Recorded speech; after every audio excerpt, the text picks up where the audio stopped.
गंगा ने प्रत्यक्ष दर्शन दिया। कैलाश आश्रम के पंचम महामंडलेश्वर थे पीठाधीश्वर पूज्य श्री प्रेमपुरी जी महाराज, बहुत दिव्य संत थे। वह वेदांत पढ़ाते थे, किंतु वेदांत में पद पदार्थ का तो वह सही ढंग से समझा देते थे, किंतु ब्रह्मात्मैक्य बोध नहीं था। तो महर्षि को लगा कि इतने दिन से उपनिषद पढ़ाता हूँ, ब्रह्मसूत्र पढ़ाता हूँ और बोध नहीं, तो कहा शरीर छोड़ दे। तो गंगा में जैसे शरीर छोड़ने के लिए गए तो साक्षात भगवती ने प्रकट होकर के उनको ब्रह्मात्मैक्य बोध कराया। तो ये गंगा केवल जल मात्र नहीं है। महर्षि पांडे जी ने दर्शन किया है, वृंदावन में एक बड़े सिद्ध संत थे श्री हरि बाबा जी महाराज।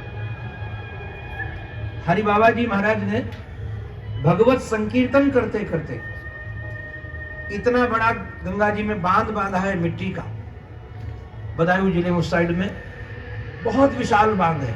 हमको लगता है 65 किलोमीटर का होगा, 60-65 किलोमीटर, और केवल वहां लाखों किसानों की खेती चली जाती थी और केवल संकीर्तन करते करते लोगों ने वहां बांध बांधा है।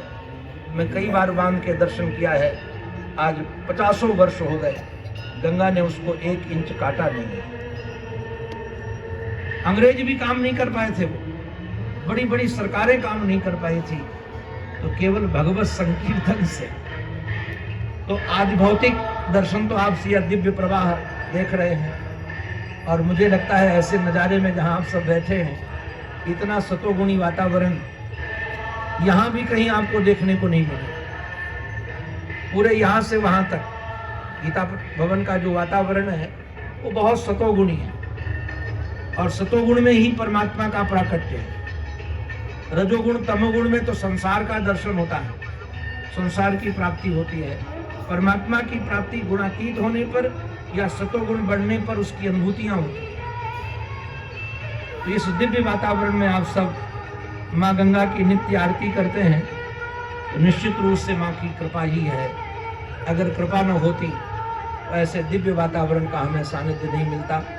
हम पर भी माँ की कृपा है, और हम तो तब से अभी तक अपनी माँ गंगा ही मानते हैं, और ये गंगा का दिया हुआ जीवन भी मानते हैं। उस दिन से लगता है कि माँ गंगा का दिया हुआ जीवन है, क्योंकि अपना तो काम पूरा हो गया था उसी समय, और कोई चांस थे नहीं।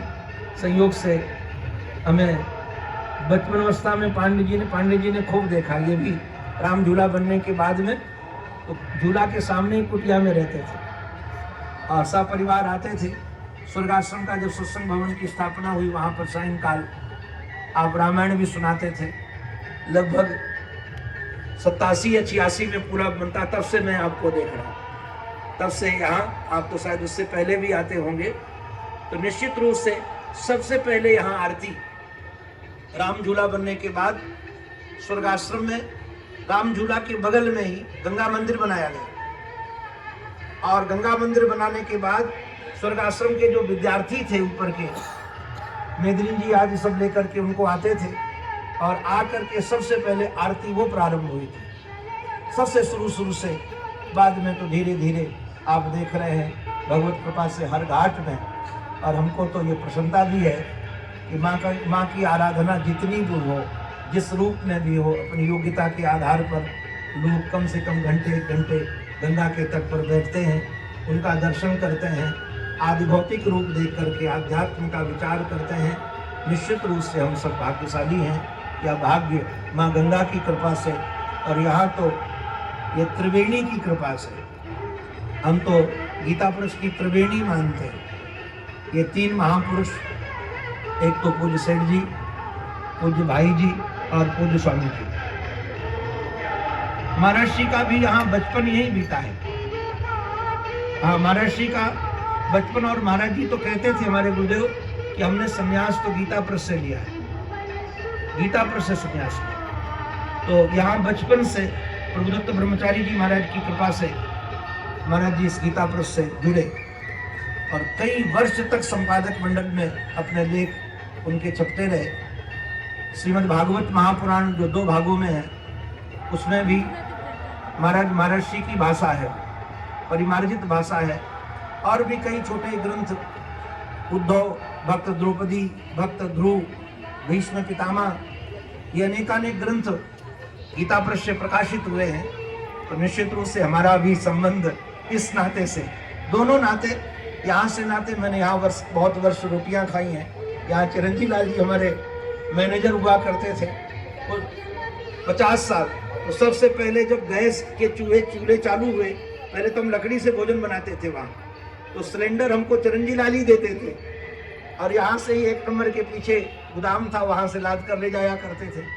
तो हर दृष्टि से हमारा संबंध इस गीता भवन से है, बचपन से भी है, और हमारे आराध्य गुरुदेव की कृपा से भी, और उनकी कृपा से, आप सब महत्पुरुषों की कृपा से इसी बहाने हमको भी गंगा के दर्शन करने का अवसर मिलता है, आने का अवसर मिलता है। इसमें निश्चित रूप से इस समय गीता भवन का ही श्रेय है। अगर आप लोग न बुलाएं तो शायद मैं आऊँ ही नहीं, क्योंकि इतना व्यस्त हो गया है जीवन सेवा में, वहाँ कि समय भी नहीं मिल पाता है।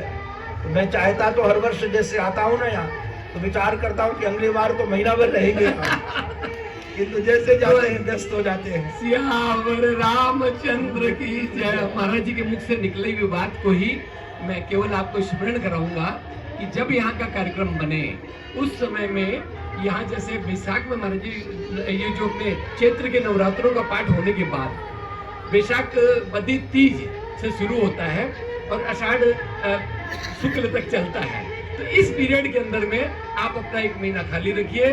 हम लोग चाहेंगे गीता भवन परिवार अनुग्रहित होगा आपसे, और ये ऐसा समय है जिस समय और अन्य जगह पर आप कार्यक्रम देते हो उससे पहले कि भाई वहाँ का कार्यक्रम हमारा फाइनल हो जाए, उसके बाद देंगे। नहीं, मैं भी प्रयास करूंगा, क्योंकि मुझे स्वयं इस भूमि से प्रेम है, और मुझे भी अच्छा लगता है।